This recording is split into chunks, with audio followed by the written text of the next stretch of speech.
Of the 150 that started on your march, how many made it? Oh, they probably killed about 20 that couldn't make it. If you're determined to do something, you're going to do it. And if I'm determined to do something, I'm going to do it, whether it's right or whether it's wrong. So then, from once you arrived at the camp, there would be thousands were showing up there then? Eventually they all come in there. We went to camp number 1 first. They had two Commander DeWans, camp number 1. That's where we went first. Now that's something that bothered me there. There was 4 young guys that escaped. They caught them, they executed them, and I don't know whether they ever got their bodies out of there or not. I know where they were buried, but whether they got them out or not, I don't know. Because they abandoned number 1 and took us all down to 2.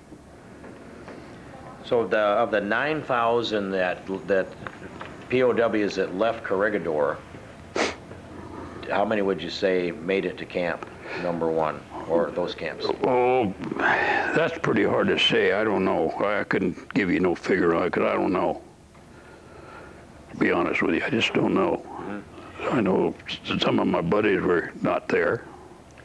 How long were you there?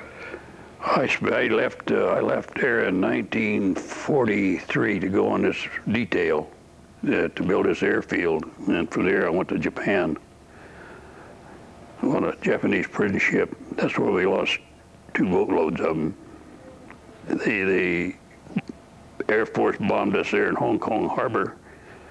I wish I could find that letter this airman sent me, that he was very sorry that he hit the boys there, but what could he do? He was under orders. Same way with the Navy men sinking them ships. They were under orders. But they didn't know we were aboard. They didn't know they were prisoners on those ships.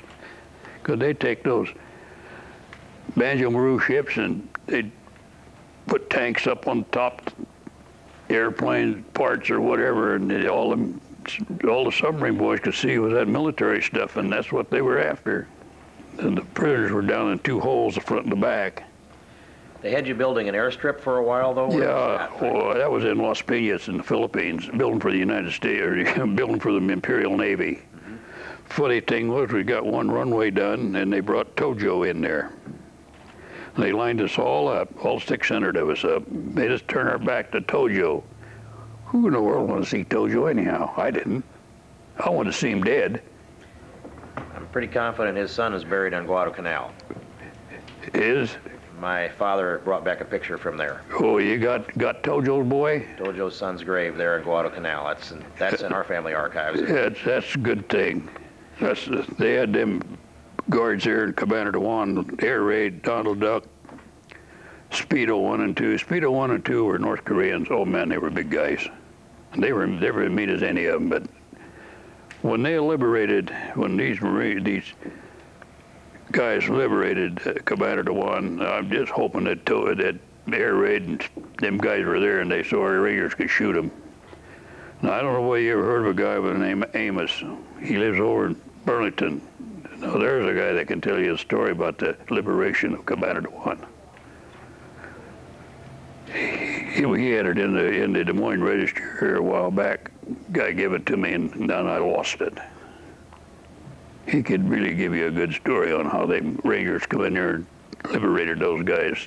300 of them, I guess it was. What was a day like when they had you building that airstrip? Well, typically, tell us a little bit about the rations, about the food. We had a cup of rice. We got a cup of rice a day and a canteen of water, and that was it. No meat. They didn't have meat themselves, I guess. I don't know. We done a quarter of a ration. This morning it was lugao, and that's watery rice. The next time was steamed rice was a half a cup, and then at supper time was another half a cup. If Filipinos could get some stuff into you, sometimes they did. You had to crawl out of the fence, the little kids would crawl out of there and bring in coconuts or something like that. And we was in pretty good shape there. But they took an awful chance. Them poor little boys took an awful chance. They'd kill them kids just as quick as they'd kill anybody else. I've never heard of anybody as cruel as those Japanese guards were, or any part of the Japanese. The women and the men weren't that way, or the old people. When we got to Japan, they weren't that way. When did you arrive in Japan? And we left in, October in 1944. We left on October 10th or 12th, when MacArthur was landing his troops, is when they took us out of there, whatever date it was. We didn't get there till middle of January. So on that prison ship all that time. What took so long to get to Japan? Well, I think our submarines had a lot to do with it. Of course, we laid in Hong Kong too. That was about 20 days. We laid in Hong Kong Harbor. That's part of that. That's when I think somebody was telling me it was the 8th Air Force that hit us there. I'm not sure. I don't know. I didn't know nothing about any of that stuff. We're completely cut off against the world. Mm-hmm. But we knew whenever the Japanese lost an island, they'd cut our rations. We knew something was going on.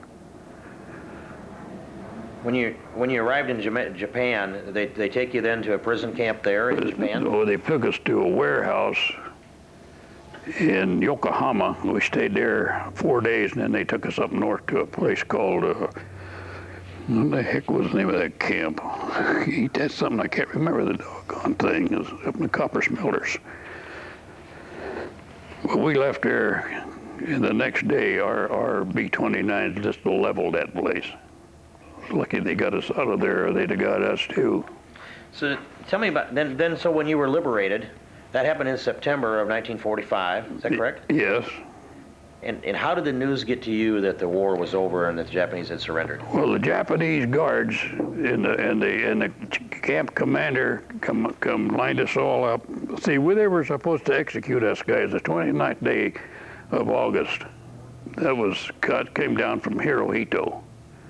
But anyhow, he come on and he said, I figured this was it. I said, if they set up machine guns, just rush them, you know. But anyhow, that didn't happen.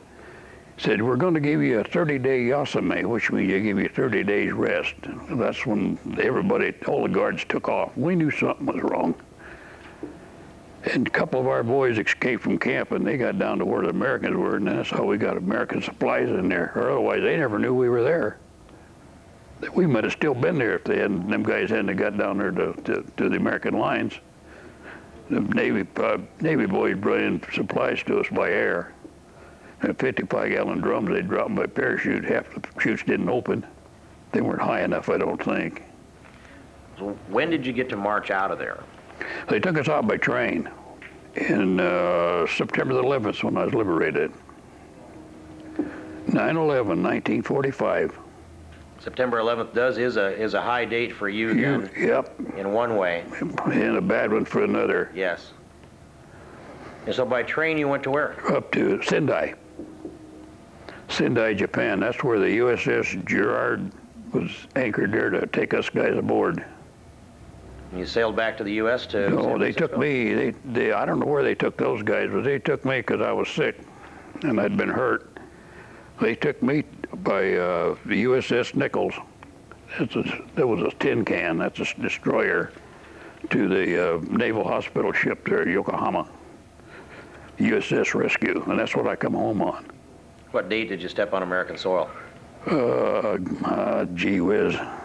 I didn't step on it. They laid me on it. I'm trying to think when I got back to the States. San Francisco. I got in San Francisco. It was I know football season, baseball season was still on. They hadn't played. When the USS Rescue pulled into the dock, they had an ambulance there waiting for me, and they took me and 2 or 3 other guys to Government General.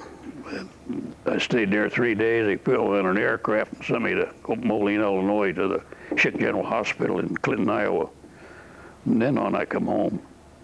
They give me a little convalescent leave. Well, Frank, you've given us a tremendous story here, and I know that I get the sense that you told us some things you haven't talked about, maybe not at all. And I'm grateful that it's part of the record now. And I'm grateful that the younger people that are coming up can at some time listen to your story and draw inspiration from it. I think it's an important message for our young people in America, the kind of sacrifice that you've made, the freedom that we have, and America is the only superpower in the world.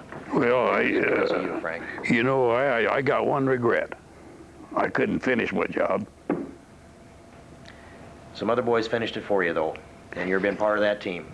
And is it you found yourself in the toughest place there was to be in that entire war. And I'm glad that you told us the story, and we're sorry you had to go through it, but we're grateful that you have. Maybe it'll help somebody else. I'm sure. I know one thing, if I ever got in another war, they'd never take me prisoner. They'd have to kill me. I'm glad to know you have that fighting spirit yet today, Frank. You bet. Tremendous fighting spirit. Thanks for serving America. Okay, thank you.